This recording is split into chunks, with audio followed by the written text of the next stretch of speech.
Hello students, Hornbill textbook से poem number first a photograph, जिसकी poetess है Shirley Toulson, जिसमें poetess अपनी माँ को याद करती हैं।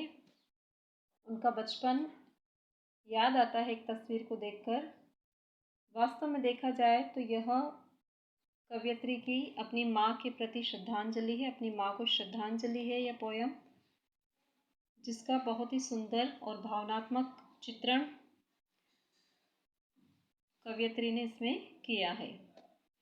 The cardboard shows me how it was when the two girls' cousin went paddling, each one holding one of my mother's hand, and she the girl's big girl, some 12 years or so.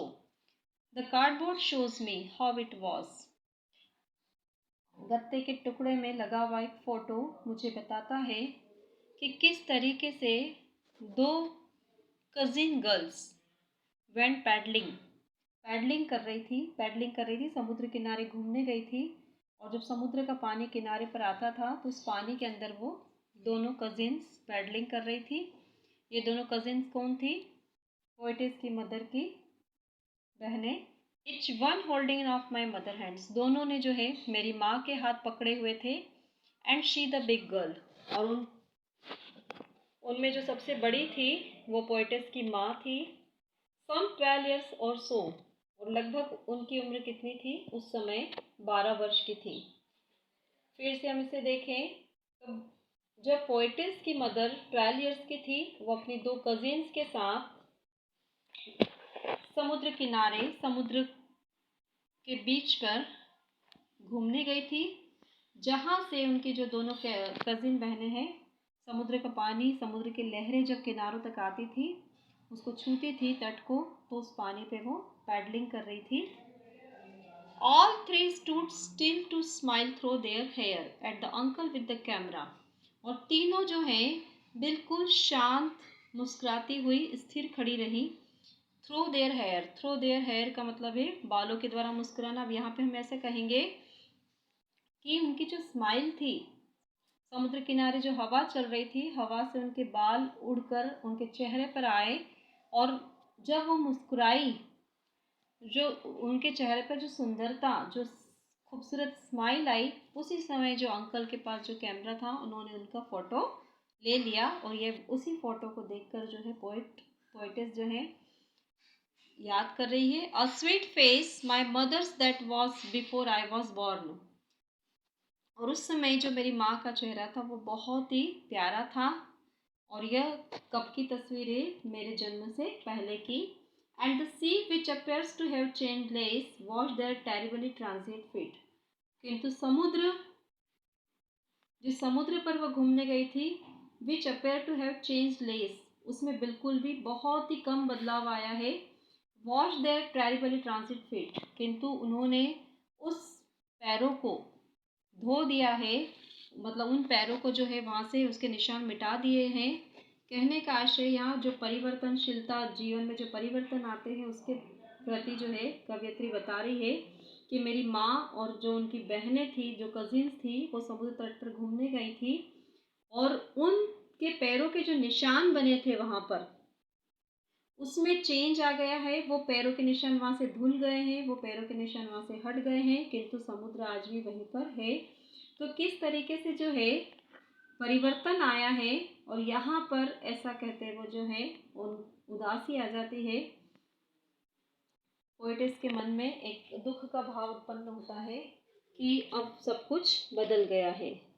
Some 20-30 years later, she had laughed at the snapshot. और लगभग 20-30 साल के बाद जो वो हंसती है उस स्नैपशॉट पर, स्नैपशॉट यानी उस तस्वीर पर। सी बेट्टी एंड डॉली जो है उनकी कजिन्स के नाम है। She had said and looked how they dressed up for the beach, वो बताती है, वो कहती है, पोएट की माँ जो है याद करती है उस तस्वीर को देखकर 20-30 साल के बाद कि ये बेट्टी और डॉली हैं, और देखो कितने अच्छे से तैयार होकर गई थी बीच पर घूमने के लिए।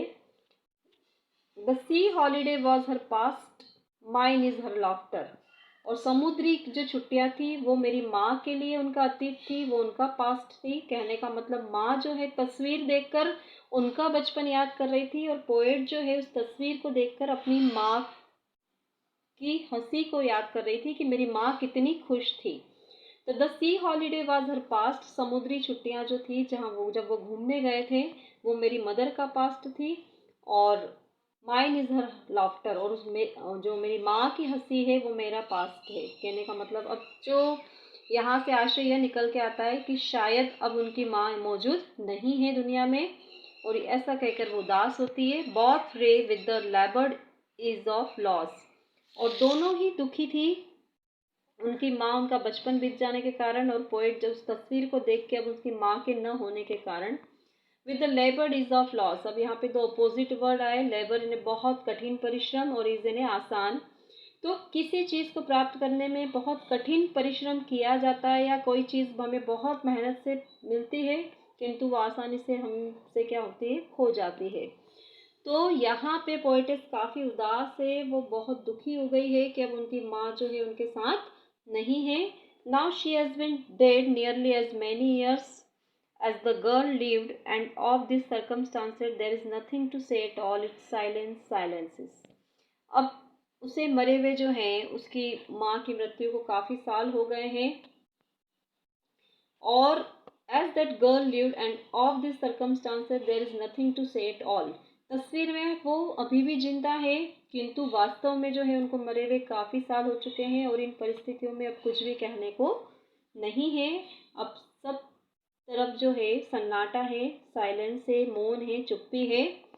तो यहाँ पे पोएटेस की अपनी माँ के प्रति श्रद्धांजलि इस पोयम में, जिसमें उसने अपनी माँ के बचपन को, उनके मुस्कुराते चेहरे को, उन यादों को फिर से वो ताज़ा हो जाती है तस्वीर देखकर, किंतु जब वास्तविकता में जब वो सोचती है तो फिर उन्हें वापस अफसोस होता है कि अब उनकी माँ उनके बीच में नहीं है। तो ये पोयम हमने आज समझी। नेक्स्ट वीडियो में इसके क्वेश्चन आंसर करेंगे। Thank you.